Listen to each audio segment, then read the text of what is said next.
Go ahead. No, I'm done. No. I'm just standing here. No, take it. Okay. Let's hear how brilliant hey, you look are. at this. I get Go ahead. I get Go. to take. Okay. Yeah. Hey, welcome, Philadelphia, to another great edition of Race on Main Street. Who do I sound like? Today, in a follow-up show to Kurk Berry, we're going to do a show about People for People, which you can find out all about at peopleforpeople.org, and their father program and how they're making better dads in North Philadelphia. Don't miss it. And I'll act like Stu. Check us out on raceonmain.org.com. Raceonmain.com. That's perfect. You can check us out Please at put that on the raceonmain.com. Okay, Thank we're you. good, right? We can go home now.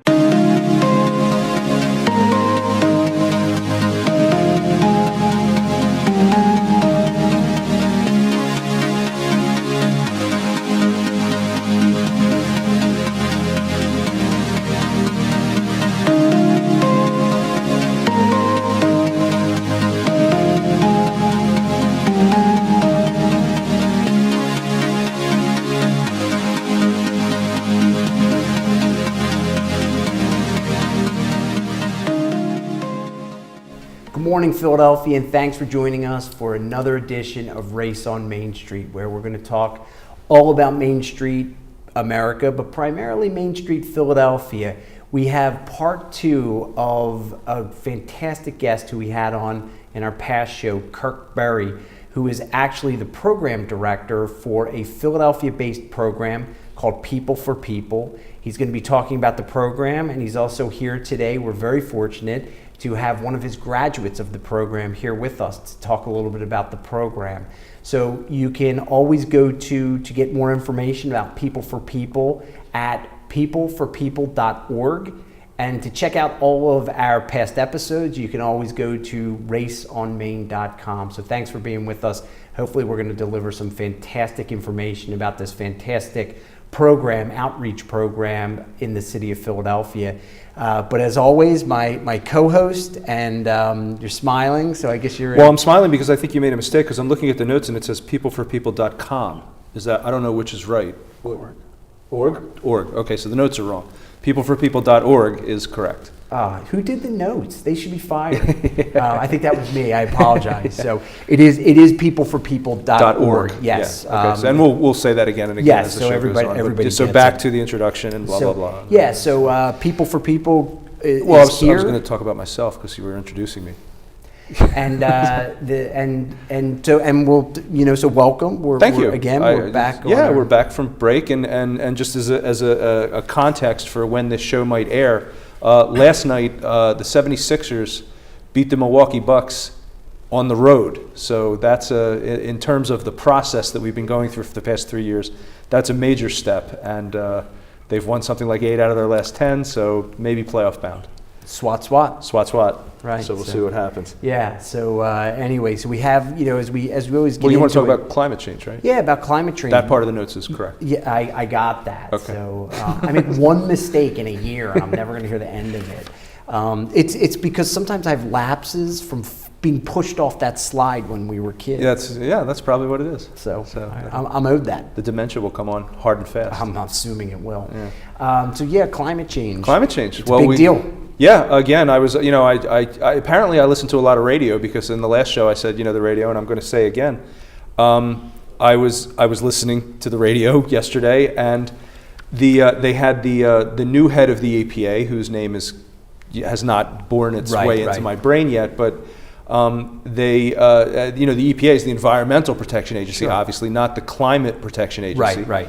But the interviewer was talking to this guy about, is climate change going to be part of the EPA's mission? The guy really wouldn't cop to it. I mean, he really talked around it a lot. Well, interestingly enough, and we talked about this, President Trump's in Philadelphia today. Yes. We spoke about that earlier. Interesting thing is that regarding climate change, I forget what national park it was. I have it in my notes. They were talking about variations in terms of climate from maybe 100 years ago, sort of like pre-industrial age, post-industrial revolution United States, carbon imprints, things like that, how they would define them.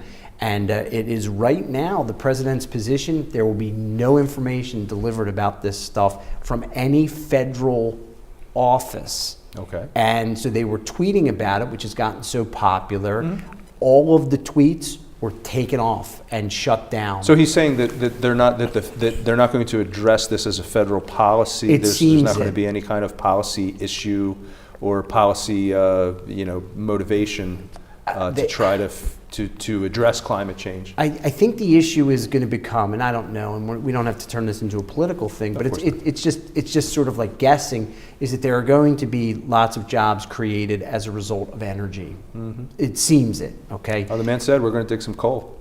So if we're going to dig some coal, which is counter to what the big major banks have talked about last year in terms of lending money for what they would call like sort of first world countries and coal production and building energy plants and things like that they just weren't going to be financing any of that. Maybe that's going to change. Although the president is talking about, I think when he's talking about digging coal, coal, there's two kinds of coal, and there's coal that you burn for electricity. Yep. And then there's coal that you use to make steel. And I think he was talking about we're going to dig coal to make steel because we're going to make steel here now, which is I'm okay with that. Yeah, I mean, if that's part of it, it still creates giant pollutants, I'm sure, one way or the other. So as a result, I think of creating, you have to be careful. You want to create jobs, good paying middle class jobs, but at what expense? I mean, to shut down the dialogue about this, I think is wrong. But it seems like that's where that might be the first time on the show that we've made like a statement as to, because we try to avoid. Well, I mean, there's some truth in it. Look, I mean, at the end of the day, if it exists, we gotta. Hey, look, if you want to get out of the hole, you got to put down the shovel. So there are issues that are existing. Things are changing, and not a huge percentage of the world is using that much energy. So when other parts of the world start to, burn more coal, use more fossil fuels, it's going to change that much more. Fortunately, as I told you earlier, I have I figured out how to create energy. Yeah, well, I thought you weren't going to tell anyone. Well, I figured out a way to create energy. All right, well, but we'll get back to that. ScottRace.com. Yeah. Speaking of creating jobs, because you said, please. Let's talk about People for People. People for People, Inc. is a nonprofit organization. It was established by a gentleman by the name of Herbert Lusk with the concept of bringing transformation to North Central Philadelphia and beyond. People for People is dedicated to bringing the kind of life-changing assistance to Philadelphia which helps people construct new futures for themselves and their families. So I'd like to welcome back to the show Kurk Berry and his graduate of People for People, Pedro Muniz. Muniz. Yes, Muniz. So welcome to the show, gentlemen. Thank you. Thank you for having us. Thank you. So I guess really the first question is, other than some of the details that Stu had read off, is People for People. It reminds me of this outreach program into the community to help primarily dads in the community. Is that correct? Or, you fill in the blanks, please. People for People is to help the community and to help the community be more self-sufficient, not dependent upon the system. And so not only do we help dads, but People for People has a charter school that's K through 8. And last year we just started our first high school to that charter school. So you have a 9th grade class that goes to 10th grade and so on and so forth. So our first graduating class will be in 2020. We also have an early childhood development center, which is like a daycare. We have the Project Dad program, which we're here to talk about today. And then also there's the Hope Center, which is a Hope Pregnancy Clinic that teaches young mothers alternatives other than abortion. So we try to help the greater North Philadelphia area, which pretty soon will be called Center City if the redevelopment keeps going on, but we're here to help people, so we are an outreach organization. Yeah, that's fantastic. So let's talk about Project Dad. Yeah. How did that get started? Who's it reaching out to? How are we doing? So Project Dad is a federally funded grant by Office of Family Assistance and HHS, and so they're the funding stream. And so there's other Project Dads across the country in their fatherhood program. Not sure if you looked at the commercials lately, but you'll see a commercial that asks you the most important thing is taking time to be a dad. And it could be a father walking his kid to the bus. It could be a dad outside cheerleading with his daughter. That's fatherhood.gov. And so there's been a big movement for healthy relationships and responsible parenting across the country from our last presidency. And so People for People has been awarded this grant for the second time. And the goal is to help non-custodial fathers who don't have legal, physical or primary custody of their children, and just help them be more active dads. Project DAD stands for Developing Active Dads. It's fantastic. It's a great program. And for anybody out there, peopleforpeople.org, they're always looking for funding. They're looking for suits, because part of the project is going to be helping dads get into better jobs. So they want to create presentation skills and things like that allow them to go search for as meaningful jobs as are out there. So please feel free to look on the website, and anything you might have available, they're always looking to take part in and to pass on to the folks who are part of their organization. So please. So Pedro, you are a graduate of the program. Yes, as of today. As of today, Congratulations. That's wonderful. Thank you. yeah. So, what do you think is the most important thing necessary for someone going into the program to know? Honestly, they just have to be honest with themselves. And although to them it might seem boring and, geeky-ish or whatever, if you take the time out to, actually set some of your negativity, or set your negativity to the side and actually work the program like I did for the second time, you'll find out that it's very beneficial. So that's an interesting point that you made, and that I was going to bring up. I'm glad you touched on it. So you talked about for the second time.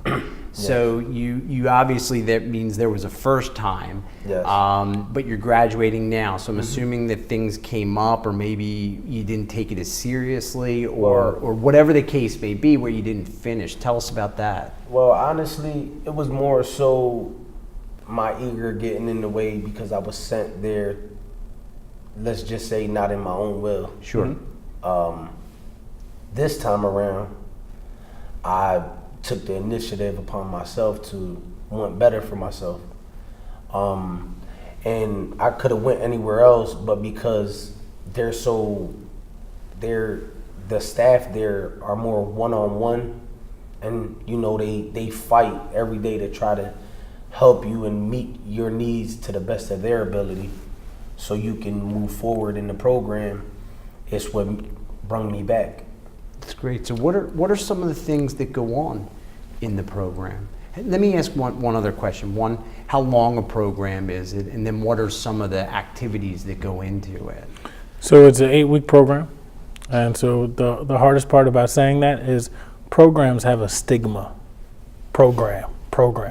So it's 8 weeks worth of workshops. And so the fathers come between 10 and 2, Monday through Thursday, every day. And during that time, they take workshops on healthy relationship parenting skills. And that happens on Monday and Wednesday. And on Tuesday and Thursday, they take workshops on economic stability, which is really developing them for employment. So it's an 8-week program where they're coming, and we start on time and we end on time, and they're getting workshops that are prepared. And we do this every 8 weeks. How many people do you turn through every 8 weeks? So far, since we started it last July, roughly we probably have anywhere from 50 to 60 dads that are enroll, and we can get about 38 or 40 of them to successfully complete. Each session? Cohort, we call it a cohort. Each cohort, okay, yep. That's fine. So we start with a cohort, kind of like training camp for any sport, and we carry them all through what would be like an 8-week season. We call it 8-week cohort. And then after the 8 weeks, then we spend 4 more weeks getting that group employed, but new fathers have already started during that process. And then for some of those folks that after those 4 weeks are up, where, did they have 8 weeks? No. You have 8 weeks, and then the 4 weeks for the employment section. So now we have 12 weeks have come and gone, and they're hopefully employed and doing well. Do they have the ability to come back and, check in with you guys and, maybe have like a pep talk, or sit in on a workshop, or deliver some of the information that they learned to other people? Does any of that happen? Absolutely. They do have the ability to come back, even if they don't finish during the 8 weeks. Like Pedro didn't finish his first time around, right? He decided to come back. So the whole organization, People for People, we wouldn't be that name if people couldn't come back. And sometimes they lose a job. Sometimes dads don't find a job within that 4-week time frame. And so what's extremely important about how we set them up to get employed is not just the workshops, but this round of funding that we currently have now. Our dads get SurfSafe certified, they get OSHA 10 certified, and they get forklift operator certified. And so we make sure that they're more marketable when they come out of our program, so that last time I checked, Center City has a bunch of development going around if you want to get into construction safety. There's a lot of restaurants that I love to eat at. I don't know about you guys, right? But we make sure that there's jobs that also take into consideration some of them have a criminal background. And so with those 3 certifications, you can still get employed at the shipyard and those types of things. Yeah. So, but they can come back and just kick it with us or have a one-on-one if they need more help. Like you said, we're very hands-on and work with them one-on-one. Yeah, so for anybody out there who's seeing this, I just want to let you know, peopleforpeople.org. If you're an employer out there looking for folks who have been through some very, very, very extensive training in various areas of life that include some of the topics that we just talked about that Kurk had mentioned, certainly feel free to log in, get in touch with them. I'm sure, and I know this, that they're always looking for employers that might be able to employ some of the folks who are graduating from the program. So peopleforpeople.org is a good starting point. They're right here in Philadelphia, right on Broad Street. I think it's 800 Broad Street. So you can check in with them. It would be very appreciated, and I know that, again, they're looking for some great new employment out there, opportunities out there. So Now this is a nonprofit company. Organization, yes. Organization. People for People. Are there volunteer opportunities, or is it all professional, or who runs the show? We have a team that runs the show. Okay. And so we have facilitators / case managers, we have job developers, we have career coaches, but we do love to have volunteers. Sometimes it could be 2 gentlemen like yourself who talk about what is it like to be a dad and to have a career. And it's not easy. And just because you're married doesn't make it easy. It could make it harder, right? Because it's 2 people trying to raise a child and they may not always agree. So we would love to have people come in and just be speakers about what is it like to be a parent. And sometimes for our dads, connecting the dots can be difficult. That the child's mother wants me to provide, but I have this program telling me I need to be more active. Yeah. How do you do both? So we would love volunteers to do that. We also love volunteers to come and do mock interviews, because we want to make sure men like Pedro master the art of interviewing, so that they don't stumble and fumble and get sweaty palm hands and all of those things. And so we would love to have people who can, our program's from 10 to 2 during the day, so if you're a business savvy person or if you work a traditional 9 to 5, it's hard for volunteers to sometimes come, but if you're an entrepreneur or have a flexible schedule, we would love for people to come in and give their time. It would be very helpful. yeah, that sounds great. And we meet and talk with lots of businesses. And hey, one good way to get them prepared for interviews is put them on TV. Because if you can sit through this without sweaty palms, you should be in good shape. That's so, true. That is true. Line them up. I remember my first time, some sweaty palms. Yeah. Oh, absolutely. Are we? So, with regard to the program, Yes. is there? Do you feel like do you get like an idea of like other people are in this my same situation, and do you draw strength from that? Well, I would say, majority of everybody that's there are there for the same reason, for whatever shape or form life itself has brought them there. But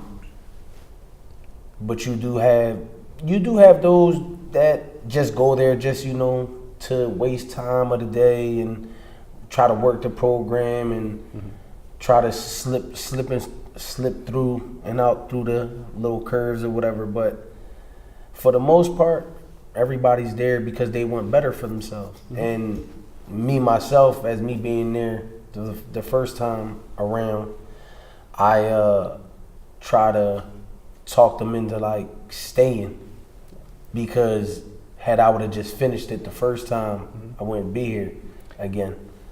So there is like an aspect of like community.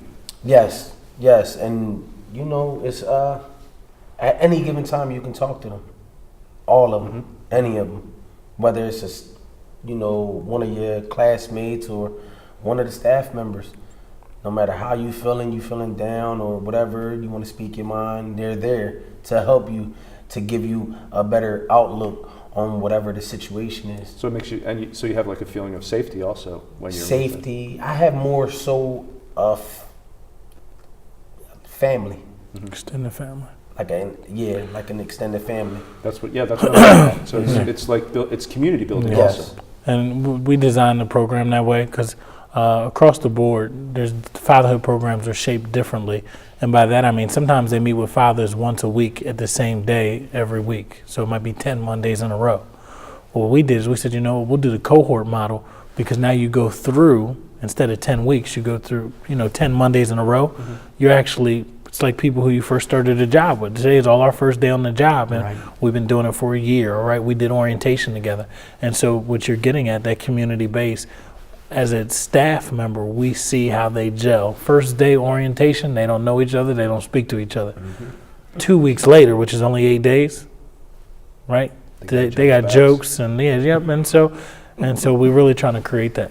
I mean, that's no different, really, and I think it's great than any other, business out there in terms of you creating relationships that you can fall back on. And there's lots of things that you can fall back on this community of folks that have gone through this program with. It's fantastic. It's a great idea. So it's a good way of a good spin on it in terms of this type of program, this cohort.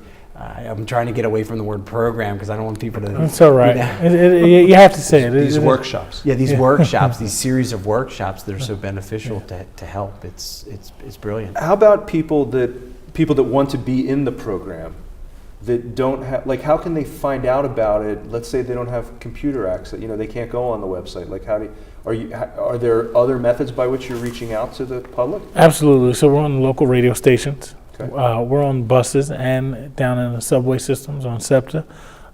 We've tried every form of marketing that we possibly can. We found out that the bus advertisement is extremely helpful because it's reinforcing the fathers that just walked out the door. Not sure if anyone's ever experienced driving down the turnpike or down 95, and there's a big sign that says warrant for $180,000, right? Oh, yeah, for a sure. man Right. that didn't pay child support. He's got a warrant out for his arrest. So that kind of makes that man or whoever his family is, his face is up there every day. So now when you walk around Philadelphia, you see Project Dad signs. Having gone through it makes you feel great about it. Exactly. Yeah. Because our dads, we provide transportation every day for them to get to and from the program. So they're on the subways, they're on the buses, and they're like, that's my program, right? So it reaffirms. And so someone who does not have the website, they can always see our advertising, or they can just call or stop by and we can give them the information for the next orientation date as well. Yeah, it's great. It's great. So there's some pride Yeah, in the program. yeah, definitely some pride. That's good. That's good. So you think that overall it's been a great experience? I can tell by your smile. A it looks wonderful like- experience. Yeah. Yeah. So you had a couple interviews today? Yeah, I got a couple more tomorrow. Good for you. Yeah. That's terrific. Yeah, That's this guy right here, though, he's been a big inspiration to me. That's part of the reason why I'm here today. Excellent. Well, everybody needs. Nobody's successful all by themselves, That's right? right. I mean, you gotta have a whole network of a mentor and Yeah. and like you say, an extended family. Mm-hmm. So you're expanding. I don't want to say beyond Project Dad, but I mean the idea of, you talked about the charter schools and this is becoming a full-blown cradle to grave kind of program. People for People has been in existence for 26 years Okay. on the 700 and 800 block of North Broad Street. And so we try to do everything in social services so that we can take your child who's in early childhood education all the way up until what I didn't mention earlier is we have People for People Institute, which is a partnership with Eastern University, and they teach night classes in the same space that our kids go to school in charter school. So we can take you from the cradle all the way to getting your associate's or bachelor's degree with our People for People Institute. Through Eastern. They call it People for People Institute. So we are trying to help the community be self-sufficient, yes. Yeah. I mean, it sounds like it's working. I mean, it really does. I mean, you're talking about I one-stop shop for Yeah, I mean, hey, for my life planning needs. Exactly. What And now I got a place to donate my suits to, because And again, they have their let it help in the community rather than just turning them over and who knows where they go. Give them to these guys. And yeah. So Yeah, it's a major. although I know you'll object to some of the ties that I donate because you don't like my ties. Listen, if you see any funky looking weird ties or socks, They're his. He's He's doing great with the ties. He can keep the socks, but he's doing great with that tie today. Well, this is my. I wear ties like this to the show because I don't want to hear it. I see him at work every day. Check me out at There's the office. It's a different. like Porky Pig on a front, know so what? yeah, that wouldn't get you hired. See, that Well, tie no, I'm gets not. you hired. You're right. I mean, I'll give that'll leave more room in my closet for my Porky Pig ties. Yeah. That's Donate this. Oh, right. Yeah. Okay. So, anybody who wanted to donate suits would definitely be great. And so, Yeah. What else? Anything else that you? Yes. So, and I appreciate Scott mentioning employers who are looking to hire, but the volunteers who come, right, and share their story. It's easy to judge all four of us because Pedro's no different if you take a picture right now. He's You're absolutely right. And so what happens is, and he's no different in life, but what happens is when someone's dressed down, they tend to judge that everything may have been easy for us. And so as you alluded to earlier about volunteers coming in, people telling their story about what it meant to be a parent, what it meant to be a dad. I have a 4-year-old daughter who I have custody of and had to fight for custody to have 50-50. Me sharing my story with them kind of makes it more real that, hey, I can do this. So the suits are helpful, but those stories are extremely, extremely big. Yeah, and we have a long list of folks Sign we me could up. talk to about Yeah, volunteer I got some stuff. people. I got some Yeah. people who are going to get a call tonight about. Yeah. Hey, what are you doing next week? Yeah, definitely. So we'll put them in touch with you in the absolutely. program to see what they might be Great able to program. offer. Great And they go across the board. They're from all different professions, all different walks of life, all different backgrounds. So probably would be very, very helpful. So well, as we wrap up, People for People, peopleforpeople.org, please take a look, do some research, give them a call no matter where you are in life. Business owner, mentor, someone who wants to donate something. Apparently they don't take socks, so we don't have to worry about your socks. Not Maybe. used, yeah. Yeah, we want, yeah. So ties are okay. But so what's going to take us out of here? Some interesting things on the way out. We've talked about this before. Some of the most we just got through the holidays. Some of the most returned gifts. I didn't read the that notes, so I don't know. That's all right. That's what So it's gonna be. some of the most returned gifts of the 2016 holiday season. So they did it by category. Okay. And there's a website. It's a fantastic website. We'll give them a little push, magpie.com. Okay. Where it's sort of like where you can sort of trade stuff for cash. I mean, it's a site that puts buyers and sellers together. But I sort of get the impression it's from stuff where how it originated. That people like, I got a gift, I didn't really like it for whatever reason, so I'm gonna it's pretty new, so I'm gonna trade off. So. How about those Samsung phones that burst into flames? That may have been on there. I saw Samsung on the list. There was it started with I think just music. So if I recall on the list, Adele, her new CD. People are returning this. They were giving it up. So we're getting that specific. Yeah. okay. Justin Bieber. Those are the only two I recognize. I hear he's very popular in Canada. It could be. I don't know. I think he had like the #1 album last year. I don't think he's that unpopular. You He's know. pretty popular. Yeah. Makes I me would think cringe, maybe but like Ben Roethlisberger jerseys or something. They are didn't getting list that. They returned. listed CDs, DVDs, and maybe those are the two I I remember. know. I don't think mink coats are on that list. They're probably not getting returned that much. Nah, when they're, probably not. I mean, Yeah, I don't maybe. know. I'm trying to think what I They're mean. they're not getting This year like- for the first year, I mean, my oldest is 23 and engaged, and this year for the first year, I got a gift for the holidays. From her. Yeah, From she and Tim. Yeah, From the two they of gave them. me cufflinks, which you'll hate because Did you ever see cufflinks with matzo ball soup? I'm just wearing regular cufflinks today. Then, Yeah. so. I know. Well, it's I'm for on the, the- right. I don't want to hear it. Yeah, you're going to hear it anyway. So everybody, thanks for joining us. We had a great show. Please don't forget to check out peopleforpeople.org. It's a fantastic organization. They have fantastic programs. They're supporting the city of Philadelphia, so please take a few minutes to see if there's any way you can support them right back. Don't forget, you can check out all of our past episodes at raceonmain.com, and please don't forget to check out kurkberry.com for Buy the book. to buy the book, to look at his schedule regarding motivational speaking and other things that he does in the community as well. It's a terrific group of people. So thanks for watching. We'll see you out on Main Street, everybody. Thanks.